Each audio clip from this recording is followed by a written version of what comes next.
بسم اللہ الرحمن الرحیم۔ نیک بیوی۔ ایک شخص نے اپنی بیوی کو اس کے بچوں ہی کے سامنے بڑی بے دردی سے مارا، جس سے بچے خوف زدہ ہو کر رونے لگ گئے۔ بچوں کا یہ حال دیکھ کر ماں رنجیدہ ہو گئی۔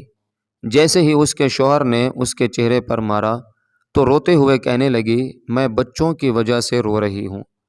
اور پھر اچانک کہا، میں جا کر کے تیری شکایت کروں گی۔ شوہر: تجھے کس نے کہہ دیا میں تجھے باہر جانے کی اجازت دوں گا؟ بیوی: کیا تیرا خیال ہے تو نے دروازے اور کھڑکیوں سمیت سارے رابطے کے دروازے بند کر دیے ہیں، اس لیے تو مجھے شکایت کرنے سے روک لے گا؟ شوہر انتہائی تعجب کے ساتھ: پھر تم کیا کرو گی؟ بیوی: میں رابطہ کروں گی۔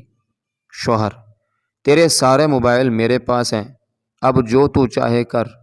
جیسے ہی بیوی حمام کی طرف لپکی، شوہر نے سمجھا شاید یہ حمام کی کھڑکی سے بھاگنے کی کوشش کرے گی، اس لیے شوہر بھاگ کر جلدی سے حمام کے باہر کھڑکی کے پاس کھڑا ہو کر انتظار کرنے لگا۔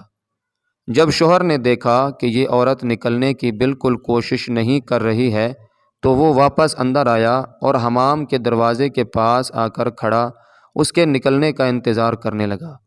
جب وہ حمام سے باہر نکلی تو چہرہ وضو کے پانی سے تر تھا اور لبوں پر بہت ہی پیاری سی مسکراہٹ سجا رکھی تھی۔ بیوی نے کہا، میں تیری صرف اس سے شکایت کروں گی جس کے نام کی تو قسم اٹھاتا ہے۔ اس سے مجھے تیری بند کھڑکیاں، تیرے مقفل دروازے اور موبائلوں کی ضبطگی سمیت کوئی بھی چیز نہیں روک سکتی، اور اس کے دروازے کبھی بند نہیں ہوتے ہیں۔ شوہر نے اپنا رخ بدلا اور کرسی پر بیٹھ کر خاموشی کے ساتھ گہری سوچ میں ڈوب گیا۔ اندر جا کر بیوی نے نماز ادا کی اور خوب لمبا سجدہ کیا۔ شوہر بیٹھا یہ سب دیکھ رہا تھا۔ جب وہ نماز سے فارغ ہو کر بارگاہ ایزدی میں دعا کے لیے اپنے ہاتھوں کو اٹھانے لگی تو شوہر اس کی طرف لپکا اور ہاتھوں کو پکڑ لیا اور کہا کہ سجدے میں میرے لیے کی گئی بد دعائیں کافی نہیں ہیں۔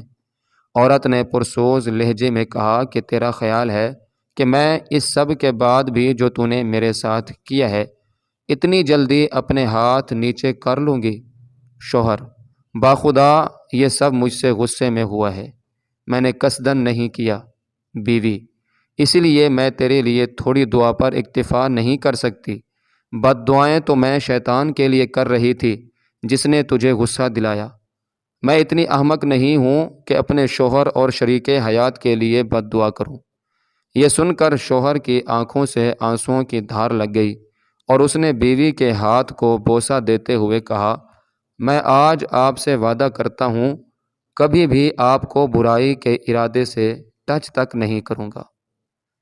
یہی وہ نیک بیوی ہے جس کے بارے میں اللہ اور اس کے رسول نے خیر خواہی کی تاکید کی تھی۔ تم ان کے بن کر رہو، وہ تمہاری بن کر رہیں گی۔ اللہ تعالی ہم سب کو ایسی نیک بیویاں عطا فرمائے۔ ایک بار درود شریف پڑھ لیجئے۔ صلی اللہ تعالی علیہ وآلہ وسلم۔